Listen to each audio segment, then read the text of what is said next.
కళ్ళు రెండు మూసుకోవాలి. Close your eyes. వేళ్ళలో వేళ్ళు పెట్టుకోవాలి, ఒళ్ళో పెట్టుకోవాలి.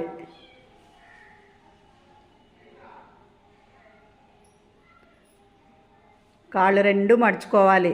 చేతులు కళ్ళ మీద కాదు. Very good. ఎవ్వరు మెల్లిగా, ఎవ్వరు కళ్ళు తెరవకుండా చేతులు రెండు కళ్ళ మీద పెట్టుకోండి. కళ్ళ మీద పెట్టుకోండి. పెట్టుకున్నారా? కళ్ళు తెరవకూడదు. 5 4 3 2 1 0. మెల్లిగా స్మైల్తో నవ్వుకుంటూ మీ అరచేతులనే చూడాలి. అరచేతుల్ని చూస్తూ కళ్ళు తెరవండి. అన్ని పక్క వాళ్ళని కాదు, చేతుల్ని చూడండి. చేతుల్ని చూడాలి. చూస్తూ కళ్ళు తెరిచినారా? Very good.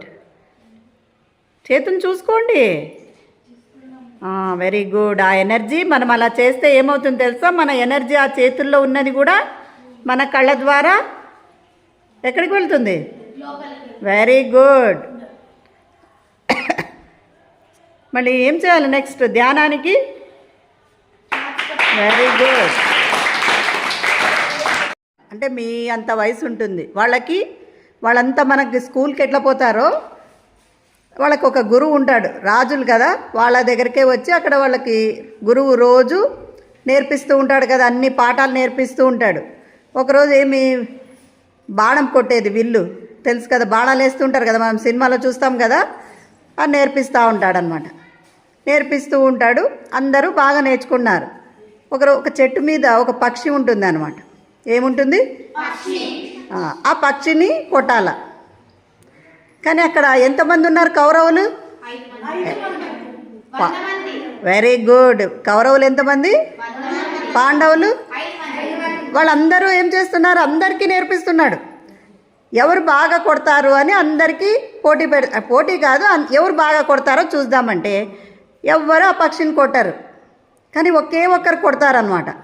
ఎవరంటే వెరీ గుడ్, అర్జునుడు కొడతాడు. అర్జునుడు అంటే ఎట్లా కొట్టినాడు?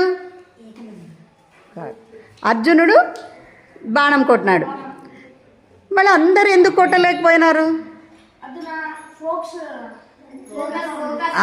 Very good. ఫోకస్ దాని మీద పెట్టలేదు, అంటే దాని మీద దృష్టి పెట్టలేదు వాళ్ళందరూ. అంటే ఏం చేస్తున్నారు? పక్షిని చూడడము, కాలు చూడడము, చెయ్యి చూడడము అంతా చూస్తున్నారు, కానీ బాడీ మొత్తం చూడడము, బాణం వేసినా కూడా తగలలేదు. కానీ అర్జునుడు ఎక్కడ చూసి కొట్టినాడు తెలుసా? కన్ను. అంటే దాంట్లో ఆ కన్నునొక్కటి దాని మీద దృష్టి పెట్టి కొట్టినాడు అనమాట. అప్పుడు బాణం తగిలింది. అంటే మనం దేని మీద దృష్టి పెడితే దాన్ని మనము సక్సెస్. Very good. సాధించగలం. దేన్నైనా సాధించాలి అంటే ఏం చేయాలా? పట్టుదల, కృషి ఉండాల. ఉంటే సక్సెస్ అనేది వస్తుంది. మరి చదువు కూడా రావడం ఏం కష్టం కాదు. మనం అనుకుంటాం మన క్లాస్లో అందరూ ఎవరో ఒకరు ఇద్దరు ఫస్ట్ బాగా చదువుతుంటారు, మిగతా వాళ్ళంతా మామూలు. మేము ఇంతే అని అనుకోకూడదు. నేను కూడా చదవగలను. ఎప్పుడు ఎలా ఉండాలా? నేను కూడా ఫస్ట్ నేను బాగా ఎందుకు రాలేదు ఫస్ట్ క్లాస్లో? పట్టుదల పట్టలేదు, బాగా చదవటం లేదు. చదివితే ఎవరికైనా వస్తుంది. కాబట్టి ధ్యానం చేస్తూ ఉన్నారు కదా, మీకు మంచి ఏకాగ్రత కూడా వస్తుంది. అంటే ఈ ధ్యానము ఈరోజు ఒకటే కాదు, సండే ఒకటే, ప్రతిరోజు చేయాలి. ఎప్పుడు చేయాలి? ప్రతిరోజు. రోజు 15 నిమిషాలు, 10 మినిట్స్ చేయండి చాలు. ఎంత చేయాలి?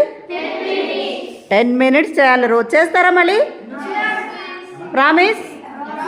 మళ్ళీ ప్రామిస్ బ్రేక్ చేయొచ్చా? 10 మినిట్స్ డైలీ మీ అమ్మకి కానీ, మీ నాన్నకి కానీ, మీ అన్నకి కానీ, మీ అక్కకి కానీ చెప్పాలా? 10 మినిట్స్ వేళ్ళల్లో వేళ్ళు పెట్టుకొని కూర్చోవాలి. ఆ 10 మినిట్స్ ధ్యానం చేస్తే మనం చదువులో ఎవరో కాదు ఫస్ట్ రావడం, మనమే ఎప్పుడు ఫస్ట్ వస్తాం. కాన్సన్ట్రేషన్ పెరుగుతుంది చక్కగా. మరి మనము చదివింది బాగా తలకెక్కుతుంది, ఫస్ట్ వస్తాం. అవునా? ఓకేనా? మళ్ళీ